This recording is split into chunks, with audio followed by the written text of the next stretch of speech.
Hello అండి, నమస్తే. Welcome back to my channel. ఈరోజు మన ఛానల్లో ఎండతో పని లేకుండా టమాటా నిల్వ పచ్చడి ఎలా చేయాలో చూపిస్తాను. చాలా సింపుల్గా చేసుకోవచ్చు అంటే ఇంట్లో ఇలా చేసి పెట్టుకుంటే మనకి ఎప్పుడైనా కూరలు లేనప్పుడు ఇలా పచ్చడితోటి కడుపు నిండుగా అన్నం తినొచ్చు అనమాట. అంత బాగుంటుంది. ఎలా చేయాలో ప్రాసెస్లోకి అయితే వెళ్ళిపోదాము. దీనికోసం అయితే 1/2 kg టమాటా అయితే తీసుకున్నాను. నీట్గా కడుక్కొని ఇలా తుడుచుకొని పెట్టుకోవాలి. అలాగే చింతపండు అయితే ఒక 50 గ్రాములు అయితే తీసుకున్నాను అనమాట. ఈ టమాటాని ఇలా పీసెస్ లాగా అయితే కట్ చేసి పెట్టుకోవాలి. చూడండి, ఇప్పుడు ఒక పెద్ద గిన్నె అయితే తీసుకొని స్టవ్ మీద అయితే పెట్టుకున్నాను. ఇప్పుడు ఇందులోకి టమాటా ముక్కలు అయితే యాడ్ చేసుకోవాలి. అలాగే స్టవ్ అయితే ఆన్ చేసుకున్నానండి. ఇందులోకి చింతపండు కూడా వేసుకోవాలి. ఈ చింతపండు టమాటాలు బాగా మగ్గేంత వరకు ఉడికించుకోవాలి. ఇందులో ఎటువంటి వాటర్ కానీ ఆయిల్ కానీ వేసుకోవద్దు. ఇలానే పచ్చిగానే ఉడికించుకోవాలన్నమాట. ఇలా మధ్య మధ్యలో కలుపుతూ ఉండండి, లేదంటే అడుగంటుతుంది. కాబట్టి కలుపుతూ మెత్తగా అయ్యేంతవరకు ఉడికించుకోవాలి. ఇది ఉడికేంత వరకు మనం మెంతి పొడి, జీలకర్ర పొడి అయితే ప్రిపేర్ చేసుకుందాము. దీనికోసం అయితే ఒక కడాయి తీసుకొని స్టవ్ మీద పెట్టుకున్నాను. ఇందులోకి 1 స్పూన్ వరకు ఆవాలు అయితే వేసుకోవాలి. అలాగే 1 స్పూన్ వరకు మెంతులు అయితే వేసుకుంటున్నా. అలాగే 1 స్పూన్ వరకు జీలకర్ర అయితే వేసుకోవాలి.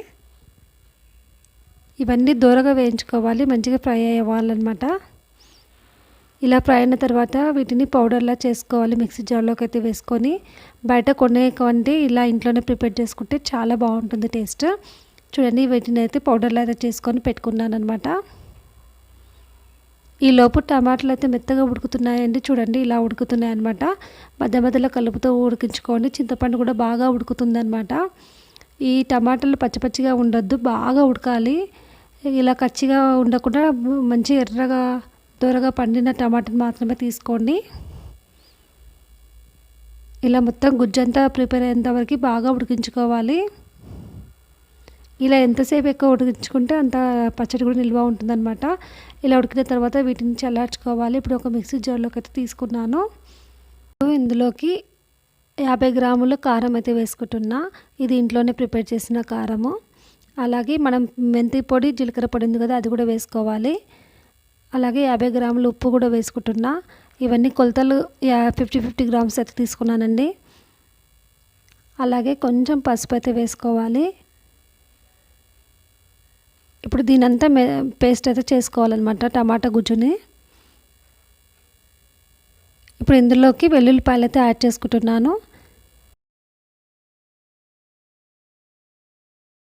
ఇప్పుడు వీటిని కూడా మెత్తగా పేస్ట్లో అయితే వేసుకోవాలి.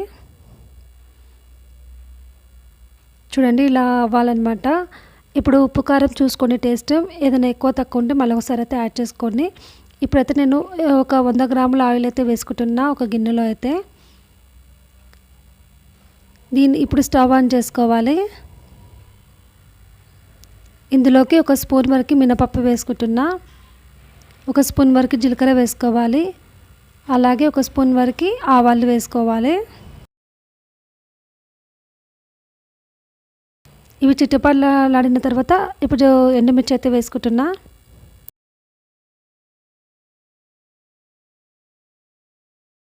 ఇవి వేగిన తర్వాత కరివేపాకు అయితే వేసుకోవాలి. ఇవన్నీ మంచిగా ఫ్రై అయ్యేంత వరకు బాగా కలుపుకోవాలి. ఇప్పుడు ఇందులోకి మనం ప్రిపేర్ చేసుకున్న టమాటా పచ్చడిని అయితే యాడ్ చేసుకుంటున్నా. ఇది స్టవ్ అయితే ఆఫ్ చేసుకున్నానండి. కొంచెం ఆయిల్ వేడిగా ఉన్నప్పుడే ఈ పచ్చడి అయితే యాడ్ చేసుకుంటున్నాను. ఎందుకంటే ఈ పచ్చడిలో ఏదైనా తడిదనం ఉన్నా కూడా పోతుందన్నమాట. ఇలా ఆయిల్ వేడిగా ఉన్నప్పుడే పచ్చడి వేసుకోవడం వల్ల ఏం ప్రాబ్లం ఉండదండి పచ్చడికి అయితే. ఎందుకంటే కొంచెం తడిదనం ఉన్నా కూడా పచ్చడి అయితే ఖరాబ్ అయ్యే ఛాన్స్ ఉంటుంది. కాబట్టి ఇలా అయితే కొంచెం కాసేపు అయితే ఇలా ఫ్రై అవుతుందన్నమాట. తర్వాత ఈ పచ్చడి మొత్తం చల్లారిన తర్వాతనే మనం స్టోర్ చేసుకోవాలి. ఇది 3 months వరకు అయితే నిల్వ ఉంటుందన్నమాట. చాలా టేస్టీగా ఉంటుందండి. కూరలు లేనప్పుడైతే ఇలా చేసుకొని తినొచ్చు, చాలా బాగుంటుంది. ఈ వీడియో కనుక మీకు నచ్చినట్లయితే నా ఛానల్ని సబ్స్క్రైబ్ చేసుకోండి. Thank you for watching.